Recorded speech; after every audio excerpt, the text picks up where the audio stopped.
So when I say fall in love with the problem, what it really means is start with the problem, but there is way more into that. The problem then remains the North Star of your entire journey. And every day you're asking yourself, Uri Levine! Uri Levine! Board member, mentor, he's an avid cyclist and skier. He's an author. He's a 2X unicorn entrepreneur. Co-founded Waze. He's involved in 12 startups. I know. Speak to me about what it means to truly fall in love with the problem. What problem did you fall in love with when you built Waze? I hate traffic jams. It's a good problem. Across all the mistakes that entrepreneurs make, what do you think is the most common that leads to the highest failure rate of a company? It's probably a combination of the two first, starting with the solution and not with the problem. And therefore you are unable to figure out product market fit because there is no value creation here. The second one is about... Are some of the insights that you've gained from starting, scaling, growing, and preparing for an exit of that size? You do it once, okay, good job. You do it twice, there's a formula. How did you grow to unicorn status? So, one of the points that you brought up in the book is the importance of firing and then hiring the right people in that order. Explain that point. Welcome to Success Story. I'm your host, Scott Clary. The Success Story podcast is part of the HubSpot podcast network. They've been supporting this show for over 2 years now.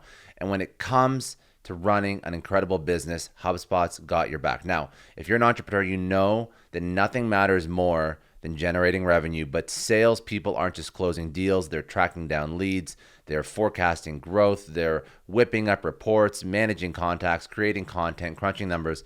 The list of tasks goes on and on. With Q4 around the corner, there's a better way to win. It all starts with the new HubSpot Sales Hub. Now, with the HubSpot Sales Hub, your data, tools, and teams are fully linked inside a smart and highly customizable platform that feels good to use. It's easy. Turn prospects into pipeline and close your deals all in one place. Plus, sequences and smooth workflows help reps streamline tasks and spend more time on what they do best, connecting with customers. With Sales Hub, closing big deals is simple. Try it for yourself at HubSpot.com/sales.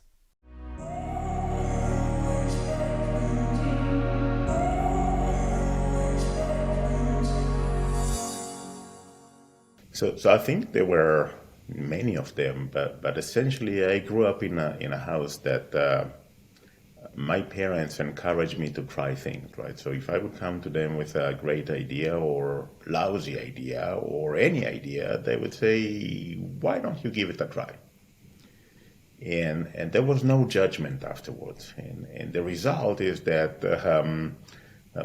it built my character at the end of the day to something that has, a higher likelihood of taking risk, lower fear of failure, and willing to try different things, even though that I don't know what the results are going to be. So that was maybe one moment that is ended up to be very important in my life. Another one was in my 20s when it was time to actually go and decide what is it that I want to study. I had multiple choices, and I actually went to my dad and say, look, I have few options and I don't know which one to choose. And my dad reached out to his pocket and get a coin out and said, I'm going to flip the coin, and before the coin drops, you're going to make the call. So essentially, a very powerful tool of making decisions. And in many cases, the reality is that we know what is the right decision. We are looking for confirmation. And to a certain extent, I would say the coin will drop, and that is going to be your confirmation. So I think these two are actually ended up to be very significant in my childhood first, and then in my early 20s on both taking risks and accepting failures on one hand, and then on making decisions. I love those lessons, and I think that it's important to walk through that mindset that you had going into all your companies, the ability to take on risks. because we feel like entrepreneurship is risky, but ultimately, I've spoken to so many entrepreneurs, and the lessons are generally the same. It's no less risky than committing your whole life to a company that could fire you tomorrow, right? It's really not that much riskier. But walk me through some of those risks that you took early on, because one thing that I found with every single entrepreneur in the world is more often than not, the first thing they build is not the successful thing. So they take lots of risks. They fail quite a bit. So what did you first start building? Like, I know Waze was probably not the first thing you ever tried, or the version of Waze that we know it to be is definitely not the first version of what it was. So let me by generalizing that, right? Building a startup is a journey of failures, and this is really dramatic. People don't realize that because we want to think that the journey is easy, but it's never easy. And the most important part is the realization that this is a journey of failures because, we're trying to build something new that no one did before. And we think that we know exactly what we are doing, but the reality is that we don't. So we try. We take our hypothesis and we basically say, this is definitely going to work. We make our decision or our roadmap or our first version with the conviction that this is it, and then we find out that it's not, and we are trying it all over again, and we are doing that again and again and again. So there are two immediate conclusions when you realize that building a startup is a journey of failures. The first one is that if you're afraid to fail, then in reality you already failed because you're not going to try. Albert Einstein used to say that if you haven't failed, that because you haven't tried anything new before. And Michael Jordan says that, or Wayne Gretzky, or all of them can accept failure but cannot accept not trying. And so this is becoming critical. If you want to innovate, if you want to build something new, if you want to try something new, you should prepare to fail. The second one, which ended up to be equally important, in particular in the entrepreneurship journey, is that the realization that if this is going to be a journey of failures, then if I fail fast, I actually increase the likelihood of being successful because I have enough time to make another try and another try and another try. And the result is that I have multiple opportunities that essentially increase the likelihood of being successful. So once we realize that this is going to be a journey of failures, we need to, number one, accept the fact that we are willing to go into this journey and we know how to recover from a failure or an error or a mistake fast. And we establish that as part of our DNA. And the second one is that we need to fail fast. The faster that we fail, we actually buy ourselves enough time to make another attempt. And that was always the case. Now I ended up, look, entrepreneurs are troublemakers, right? They will be the ones that are, skipping school, but not just skipping school, being kicked out of any class that they were before, and they are the ones that don't take anything for granted, right? So they will challenge different decisions based on their point of view. And in a growing company, this is an asset.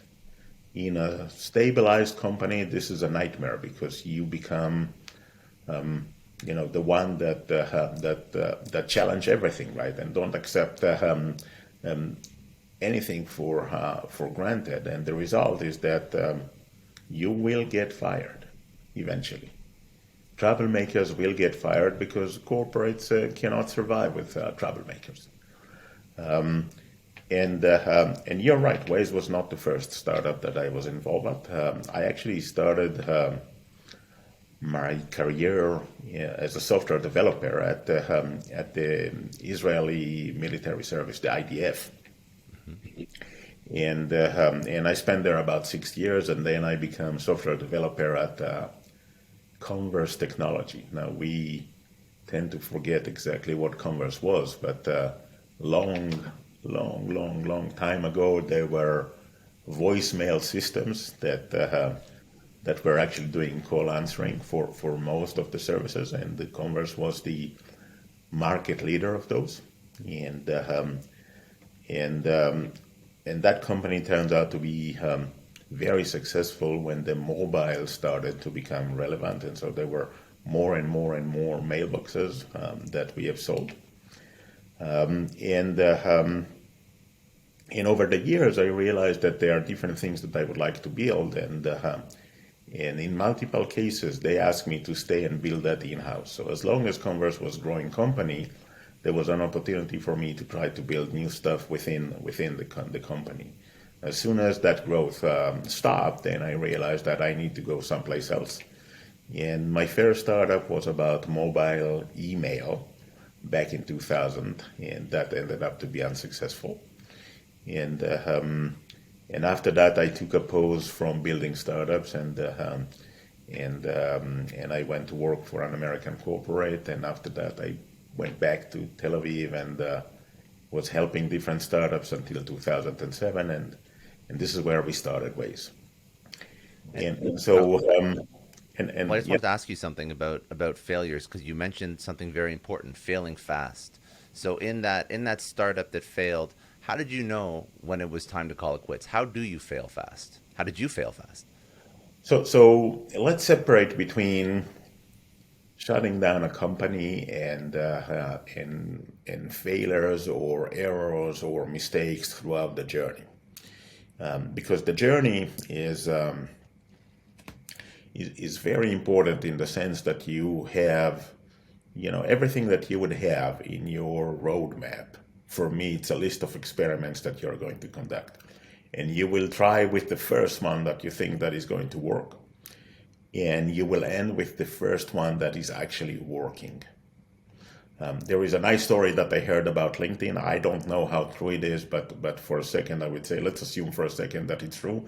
And if it's not true, then assume that it is true for the sake of the discussion, right? And when LinkedIn started, they actually had 30 features that they wanted to develop, and they basically say this is the minimum product. And when they started to meet investors, everyone told them that 30 features is way too long and they need to reduce that list to less than that. And they ended up with a list of 10 features that they said, this is, we cannot even launch the product without those 10 features. Obviously, LinkedIn started, and eventually they were becoming public, and then acquired by Microsoft, and then becoming public again. But the first time that they went public, how many of those 10 features they actually developed? And the answer is one, just one. So in that sense, they were lucky that they figured out the first feature that they need to develop at the beginning. I don't know how true this story is, but for the sake of the discussions, let's assume that it is. The roadmap is eventually a list of features that you're going to develop. And each one of them has an objectives to figure out product market fit. And if they do, then the product development is done. And if they're not, then you try another one. And that is the important part of the failures, right? So you don't stick with something that doesn't work. You keep on trying different things. For the question, when do you know that it's time to shut down a company? Look, you eventually fall in love with the problem. And once you start to build your team, this is your mission in life. You will never give up. And never giving up, perseverance is the most important behavior of an entrepreneur. Not necessarily of a CEO, but of an entrepreneur. They don't give up. And if you would ask me, how do you know that it's time to give up? So number one, you never know. You don't know. Number two, I would add my advice that is basically saying, look, if one of the two following is happened, then you should give up. One is that the problem disappears. The first startup that we started in the year 2000, it called Access Mobile, and what we tried to do is actually provide an email access through WAP phones, right? So very, very long time ago. And the problem disappeared as soon as BlackBerry started, right? So there was sort of a very different approach for the solution, which made our solution irrelevant, and to a certain extent, I would say the problem disappeared. And so if problem disappears, you should quit. The other reason is if the team is not right and you're unable to change that. So if you're the CEO, then you should be able in a position to change that, but in many cases you don't. And then you end up with a place that might have the right mission, but not the right DNA, and you don't want to stay in a place like that. So this is time to shut it down. These are the only two reasons that I can figure out why you should quit. And in general, I would say, look, entrepreneurs, they don't give up.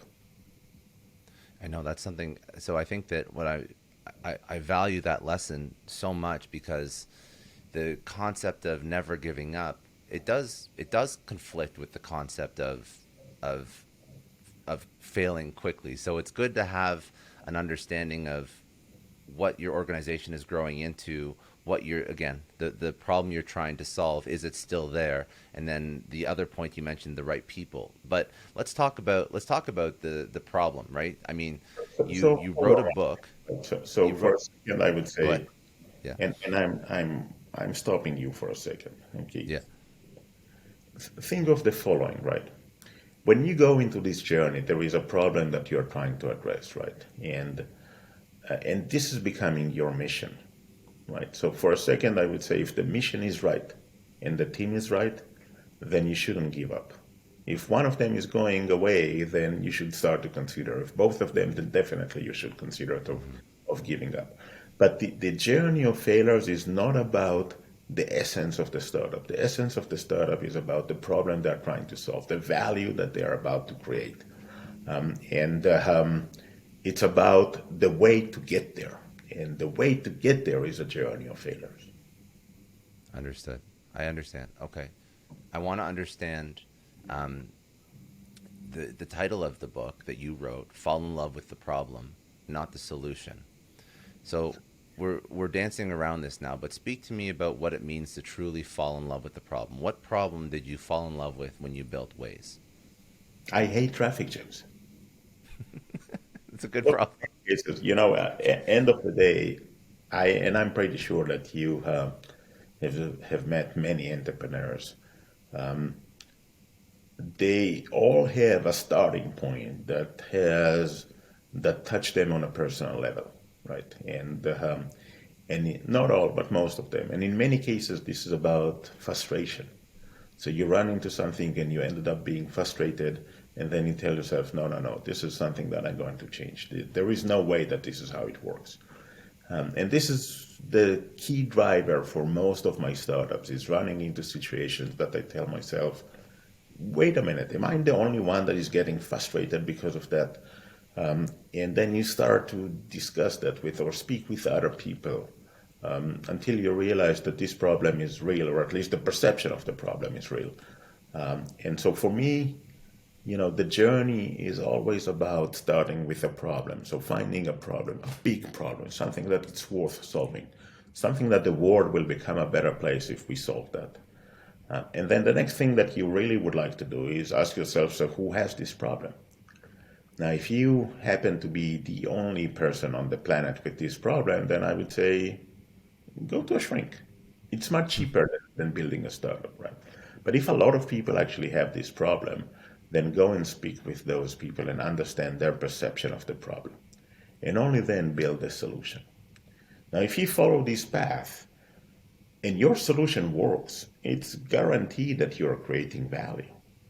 If you start with the solution, you might be building something that no one cares, and that's really not a good idea. So when I say fall in love with the problem, what it really means is start with the problem, but there is way more into that. The problem then remains the North Star of your entire journey. And every day you're asking yourself, if I'm making a progress towards addressing this problem, right? And so if the problem was for Waze, the reason that we start is that we hate traffic jams, we evolved that into a mission to help drivers to avoid traffic jams, right? Because the solution for the problem is very easy. Avoiding the problem, right? So getting rid of the problem disappears, or we are avoiding that or overcoming that, and that makes it easy. As long as you keep that as the North Star of your company, then you increase the likelihood of being successful. And you increase the likelihood by basically saying, I know where I'm going. I don't know what's the next step, or I do know what's the next step, but I have no idea what's the step after next, but I know where I'm going. The other part of it is that it makes your story so much easier to be told that it's your marketing is becoming easy, your fundraising is becoming easier. Everything is creating, or the entire story is much easier, because if I will tell you, I'll have a time machine, we will roll back in 2007, and I will come into this podcast. Well, that podcast wasn't here, I think, in 2000. It wasn't, but I get the point. But assume that we are, and I will tell you, I'm building an AI crowdsourced navigation system, then you don't really care. But if I will tell you I'm helping you to avoid traffic jams, then all of a sudden you do care. So the story is easier to be told. And usually story, when you tell a story about a problem, then there is an emotional engagement for many of the people, in particular if they have experienced similar problem or the same problem. So fall in love with the problem, essentially increase your likelihood of being successful, increase the likelihood of becoming a market leader through two main things, right? The North Star, and therefore the mission of the companies is clearer and easier and remains the same throughout the entire journey. And the story that you tell is much easier. As you all know, the Success Story podcast is part of the HubSpot podcast network, which has incredible podcasts for entrepreneurs, business leaders, people just wanting to upskill themselves. One of my favorites that you need to go check out is My First Million, hosted by Sam Parr and Sean Puri. They have incredible guests, Alex Hermosi, Sophia Amoruso, Hassan Minhaj, all sharing their secrets, how they made their first million, and how to apply their learnings to capitalize on today's business trends and opportunity. Go listen to My First Million wherever you get your podcast. I have a question about how you came up with the solution to the problem that you fell in love with. I mean, you find out that everybody hates traffic. That's not really surprising. Everybody, of course, is frustrated by traffic, but how do you find the right solution that will actually disrupt a broken market or industry or habit?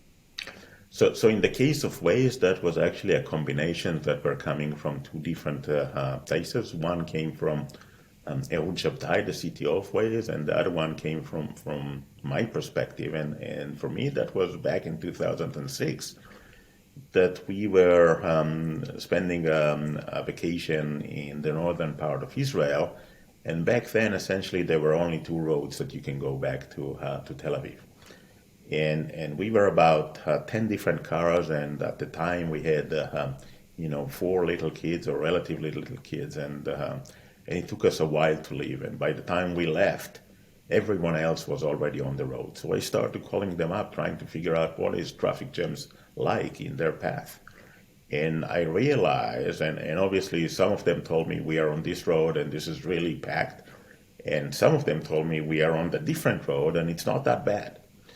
And I realized that the only thing that we need is someone ahead of us on the road to tell us what's going on. And they don't need to do anything in order to tell us what's going on if we can measure that from their mobile phone, right? Mm-hmm. So that was one of the eureka moments. The second one was actually came from Ehud, the CTO of Waze, was very similar, and that was crowdsourcing not just of the traffic information, but the map itself. So essentially the magic of Waze is that we, the drivers, are creating all the content that is being used by the application. And today you think about it and you use Waze and you realize, okay, traffic information I understand, speed traps I understand, but the magic is that the maps themselves were crowdsourced. Because when you drive someplace, we know that there is a road, right? And if there is an intersection that no one is making left turn, then no left turn is allowed, right? If there is you can tell the difference between a street and a main road. If there is a road that there are 100 people going into one direction and there is no one else coming the other direction, that is one-way street. And you know what? If there is a road that there are 100 people going into one direction and there are only 2 driving the other direction, this is one-way street in Tel Aviv. And so essentially we realized that, and the magic of Waze is that we crowdsource the map data, not just the traffic information. Now, this is critical because when you think of traffic, you said, okay, in order for that to work, I need to have a lot of drivers. Because if I have, a driver a day, then I don't know what's traffic like.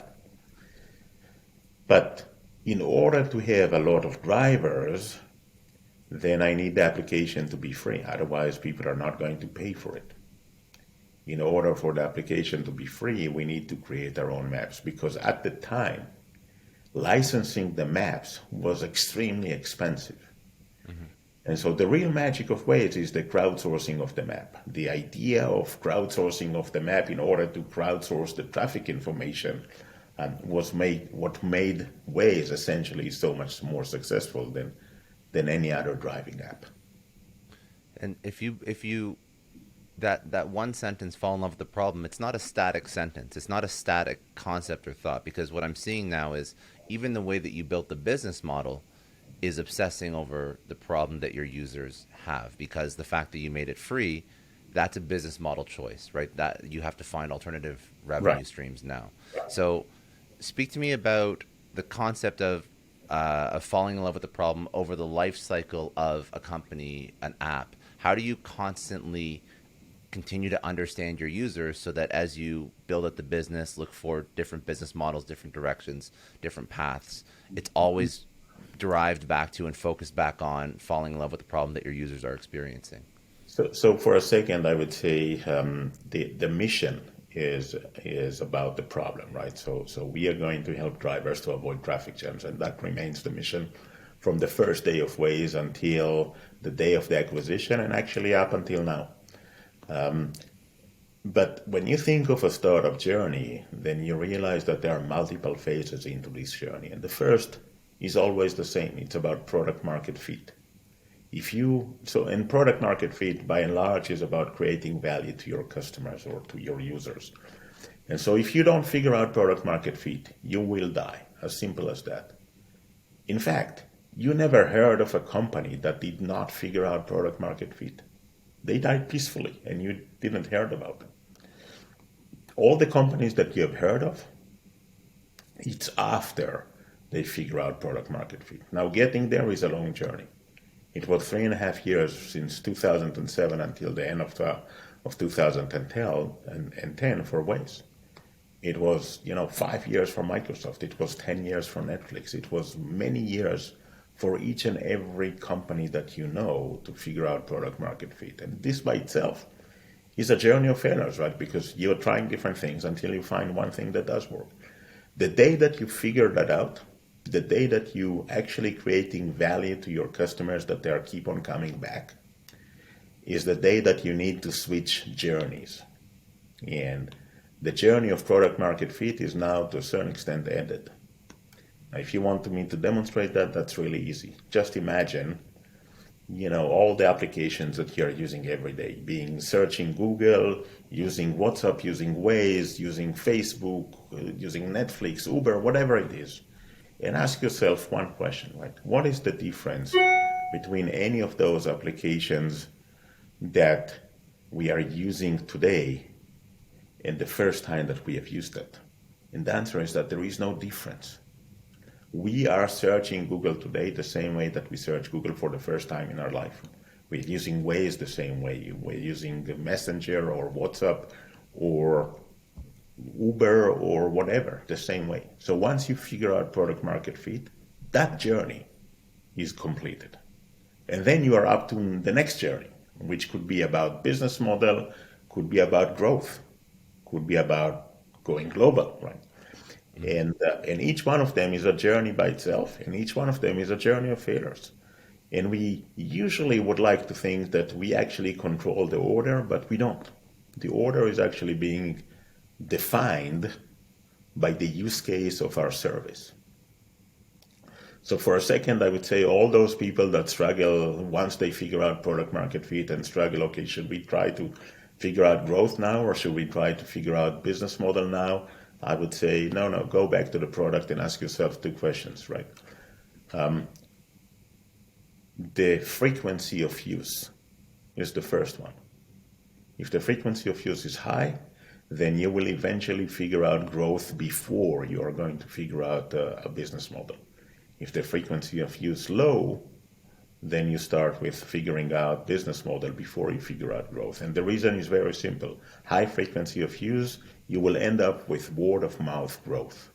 It doesn't matter what you're doing at the beginning, the end game is word of mouth. If frequency of use is low, then no matter how much you want it to become word of mouth, it will never get there. Not enough chances for someone to reuse or use again the product and tell someone else. And so the first definition is frequency of use, and that determines your order of the journeys, right? Whether or not after figuring out product market fit, you're going to figure out growth or figuring out business model. The second one is the duration of use. If the durations of use is long and you have high frequency of use, you will end up with advertisement. That's it, as simple as that. If the duration of use is short, you will end up with actually your business model is going to be selling data. If the frequency of use is low, you will end up with customer paying, and therefore you will need to figure out business model first.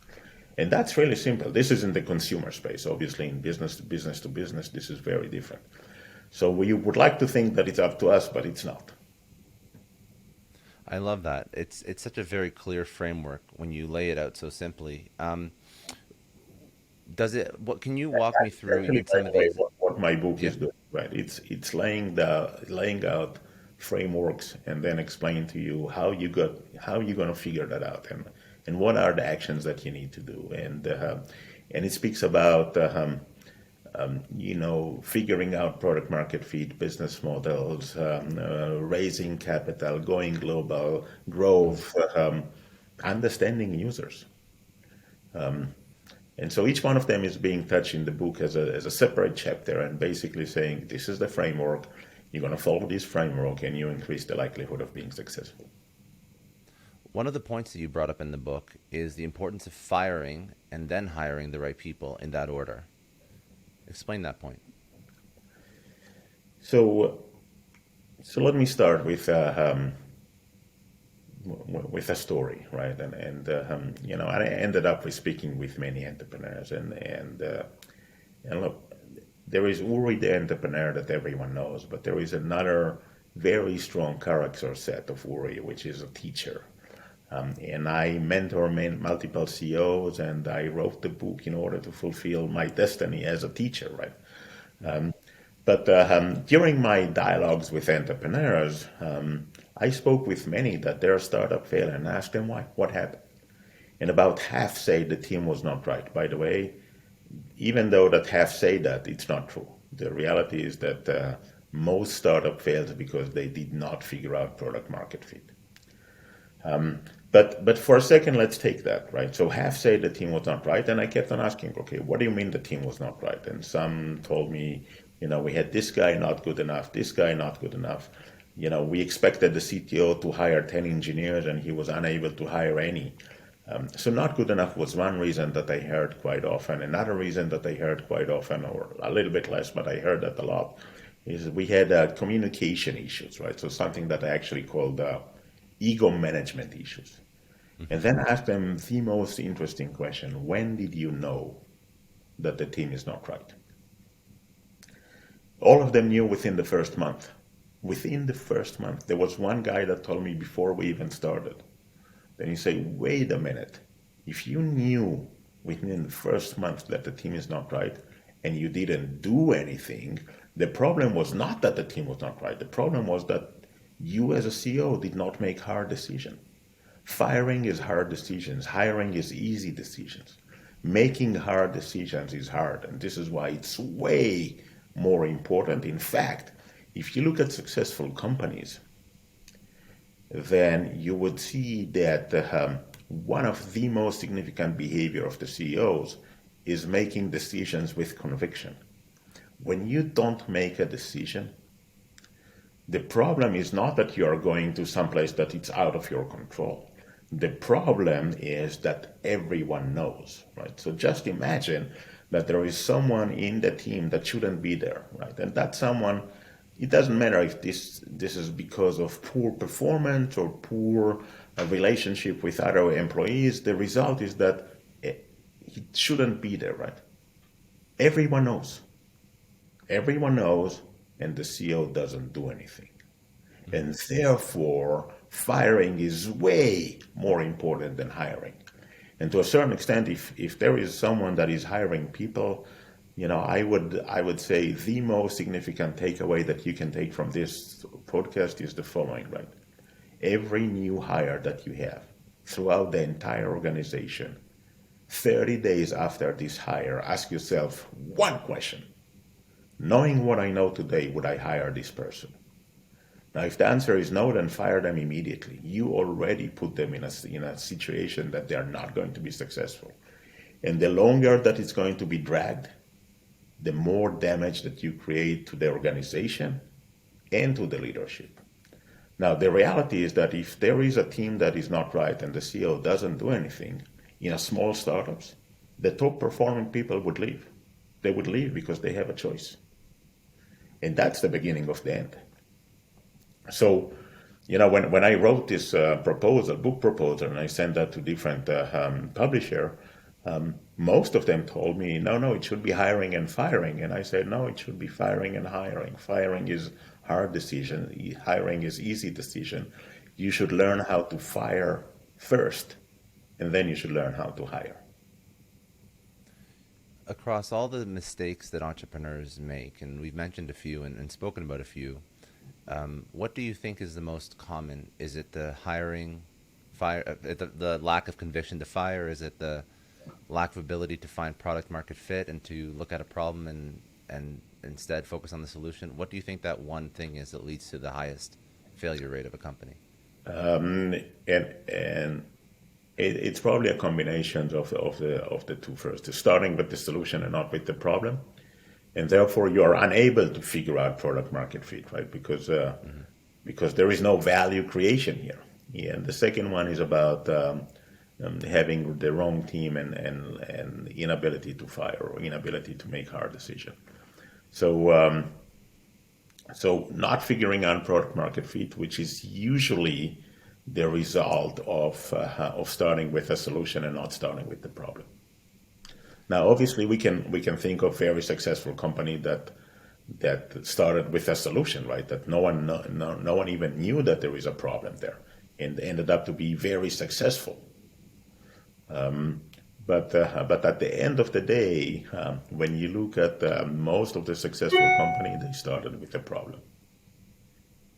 Now, you've built two companies that have sold for over $1 billion, so two unicorns, which is incredible. I mean, it's tough enough building one unicorn, right? So, what are some of the insights that you've gained from starting, scaling, growing, and preparing for an exit of that size? What has allowed you to scale? Because obviously you do it once, okay, good job. You do it twice, there's a formula. So you chose purposefully not to sell at a certain point, I'm assuming. So how did you grow to unicorn status? Why did you choose to take it to that level? You sold to Google and Intel. I would love to understand that journey. So I said earlier, if you don't figure out product market fit, you will die. The good news is that if you do figure that out, you will be on a path of being successful. And at the end of the day, unicorn, and for a second I would say, or significant companies are going to be such that have aligned multiple stars in one line, right? So figuring out product market fit, figuring out growth, figuring out business model, market is large enough, right? So you can do all those in a very small market and then no one cares. And then in many cases, you will figure out that there is, in those that are successful, there is a sort of an X factor or a coolness factor that makes them cool, and people would like to speak about them. But the reality is that the formula is very simple. You need to realize that each one of them is going to be a journey of failures, a roller coaster journey of failures. and with a very long period of time of no traction.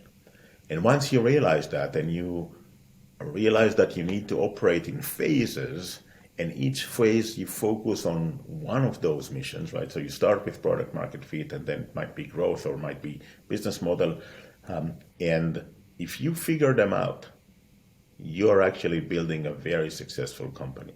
If you fail to figure out a milestone, so if you fail to figure out product market fit, you will die. That's pre-established. But if you were able to figure out product market fit, which basically say, you know what, I know how to create value to my customers or to my users, and then you don't figure out growth, then you go back and say, okay, I'm going to now try to figure out a business model.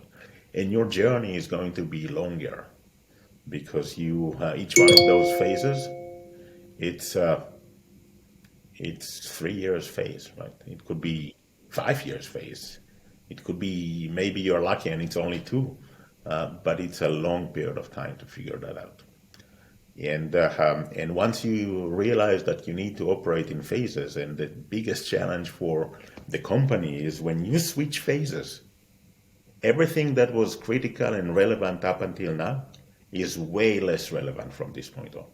If you already figure out product market fit, or in your journey to figure out product market fit, the product people are the most important one. You don't need sales. You don't even need marketing. You don't need anything else except figuring out the value that you create for your users.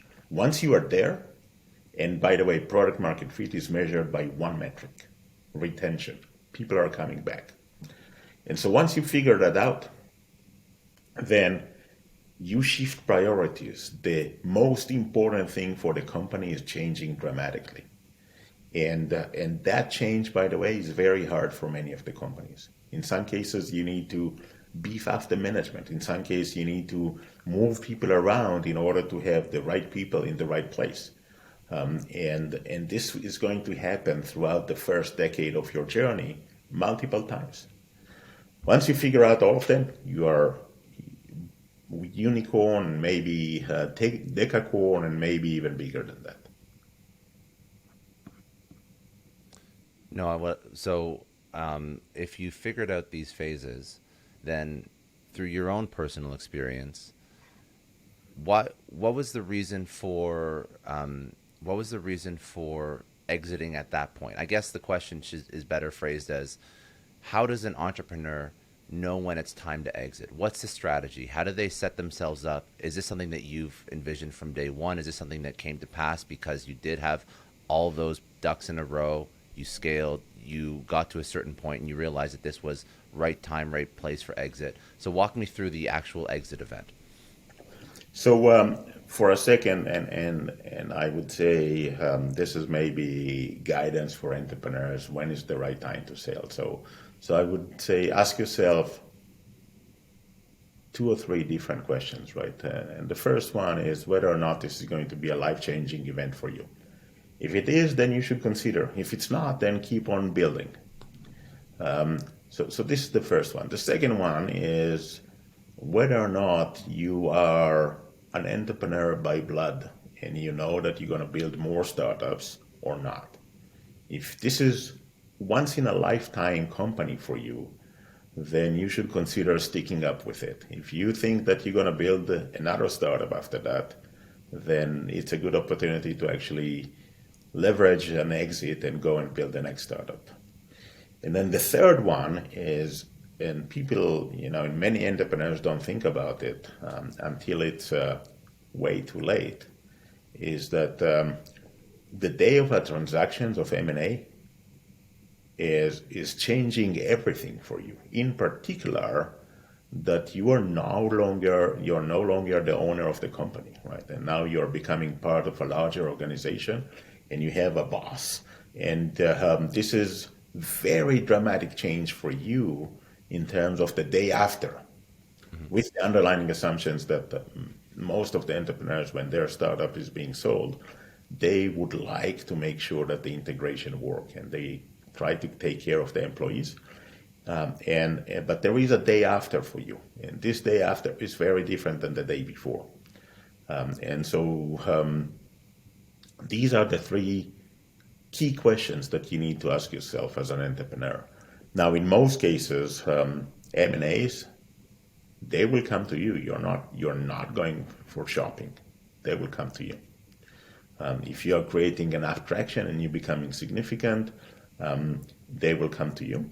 And to a certain extent, I would say, look, if the company is growing and growing and growing and its valuation is becoming more significant and more significant, then what happens is that the number of potential buyers is being dramatically reduced. There are only very few players that might be able to write a check that order of magnitude. And the result is that many of the companies that are keep on growing eventually go public, not because of a choice, but because of there is no one that is going to acquire them, or no one is willing to pay that amount of money. So in that sense, I would say the top three questions would be life-changing event, yes or no, and is that once in a lifetime journey for you, or you think you're going to build more startups? And then you need to think about the day after. Amazing. I want to wrap this up, and I want to get some information as to where people can go get your book and go connect with you.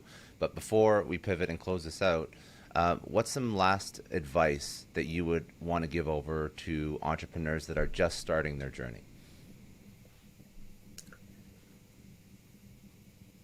You know, I would repeat that so many times. Start with a problem.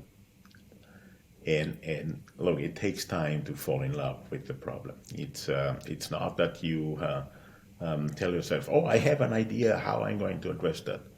Because at the end of the day, entrepreneurs, they will go into the entrepreneurship journey when their passion is so much greater than the fear of failures and the alternative cost, right? So if you are a lawyer and making $1 million a year at a very established firm, the likelihood that you would go into a journey that you start from scratch is small.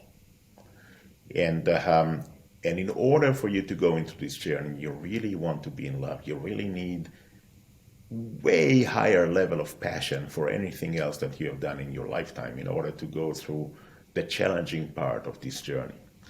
And starting with the problem, look, for many cases, when you start to speak with people about a problem, and they tell you their perspective of it, their story of it, it empowers you and it puts you in a position that you feel that it's your mission to solve that problem.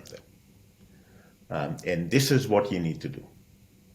And start with that, and then the first thing that you need to figure out is that I need to figure out product market fit, and I don't care about anything else.